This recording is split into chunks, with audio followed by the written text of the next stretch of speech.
لیکن ہمارا یہ خیال تھا کہ انڈیا انٹرنیشنل بارڈر نہیں کھولے گا اور یہ کنفائن رہے گی کشمیر تک.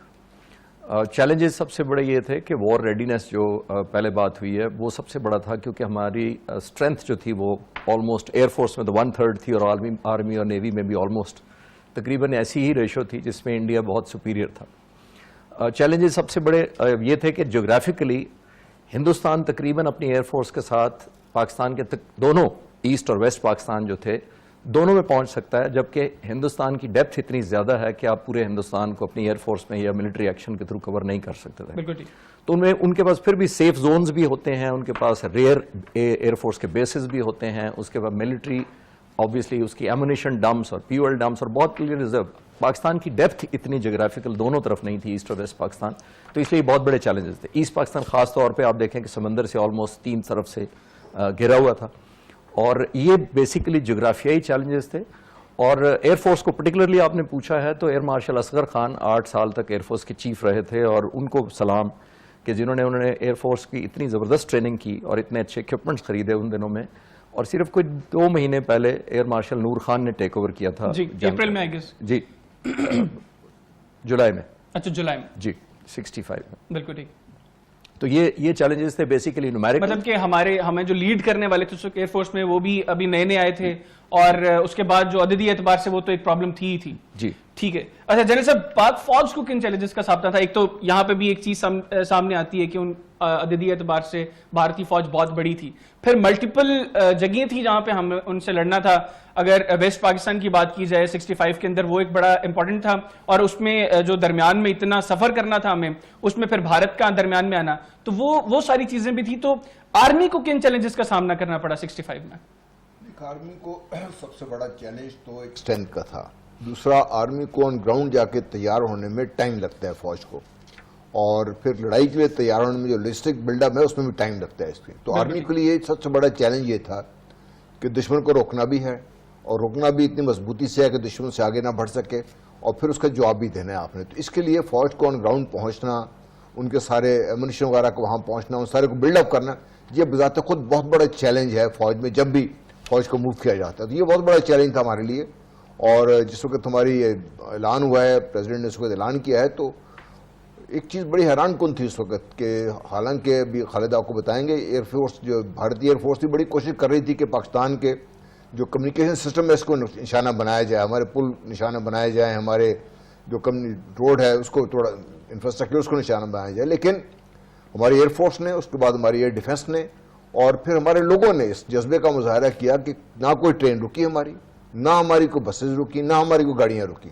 تو موومنٹ بھی ہماری جاری رہی, دن کو بھی جاری رہی اور کھلے عام جاری رہی, جس کی وجہ سے ہماری فورسز کو بلڈ اپ کرنے میں ٹائم جو تھا وہ کم لگا. اور دوسرا اللہ کا شکر ہے کہ چونکہ ایئر فورس ہمارے سر پر تھی, تو اللہ تعالیٰ کے فضل و کرم سے انہوں نے جس طریقے سے کام کیا اس وقت, تو اس وجہ سے نقصان بھی ہمارا اللہ نے بچائے رکھا ہمیں سے, اور فورسز ان ٹائم پہنچ کر انہوں نے دشمن کا مقابلہ کرنے کو تیار تھی وہاں پر. بالکل ٹھیک. اچھا جنرل صاحب میں سب موجود رہے ہیں, مجھے بھی ٹیلی فون لائن پہ جوائن کیا رانا تنویر حسین صاحب نے, سابق وفاقی وزیر دفاعی پیداوار کے. رانا صاحب thank you very much for your time. Rana صاحب آپ یوم دفاع کے حوالے سے پاکستان کی تینوں افواج کا جو کردار تھا ستمبر 1965 میں, پھر بعد میں بھی, لیکن اسپیسیفکلی 65 کے اندر جس طرح پاکستان کی تینوں افواج لڑیں, آپ اس کے اوپر کیا کمنٹ کریں گے؟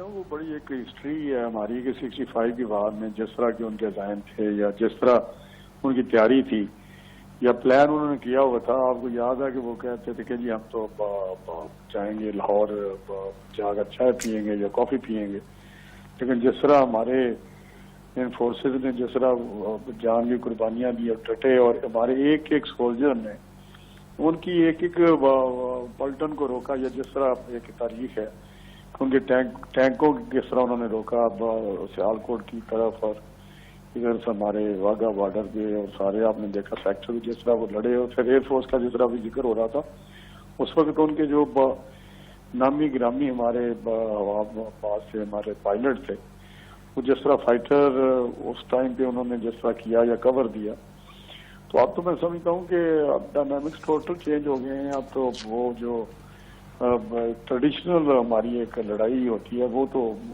اب میرا حال اس کا اتنا نہیں روڑ رہا. اب دیکھیں گے تو اب وہ پہلے شاید اتنا زیادہ رول نہیں تھا نیوی کا، ایئر فورس کا بہت زیادہ رول انکریز ہوا ہے. اگر خدا نخواستہ کبھی جنگ ہوئی تو آپ دیکھیں گے پیچھے ایک واقعہ ہوا تھا جب 27 فروری کو 27 فروری کو، تو اس وقت جس طرح ہماری ایئر فورس نے پھر ایک دفعہ ثابت کیا ہے کہ انہوں نے کس طرح ان کو ایک اہمیت اٹھانی پڑی. تو پھر انہوں نے ایک یہ بھی دکھایا اپنے اندر سے، بارڈر کے اندر سے انہوں نے فائر کر کے دکھایا ان کے جہاں پہ ڈپو تھے یا سارے وہ ان کی کنٹونمنٹ تھی، ان کو ہٹ نہیں کیا لیکن نیئر بائی کہ ہم کر سکتے ہیں لیکن کر نہیں رہے. میں سمجھتا ہوں کہ ہماری آرم فورسز بڑی سپیریئر ہے، جو پروفیشنلی ہیں، اور دنیا میں جو ٹاپ کی جو فوج ہیں وہ پاکستان کی ون آف دوز الحمدللہ بالکل ایسے آرم فورس ڈیولپ کرتی ہے. تو وہ 65 کی بات تو بڑی ایک جذبہ تھا لوگوں میں بھی اور ہمارے فورسز میں بھی. وہ جو عجیب سا تھا، ہم بہت چھوٹے تھے، اسکول میں تھے، لیکن ہم نے دیکھا کہ جس طرح کا وہ جذبہ تھا گاؤں میں لوگ، یا جس طرح یہ ٹریول کرتے تھے لوگ کھڑے ہو جاتے تھے وہاں دعائیں دیتے تھے، وہ سلوٹ کرتے تھے ان کے ٹرکوں کو، ان کے جانے کو.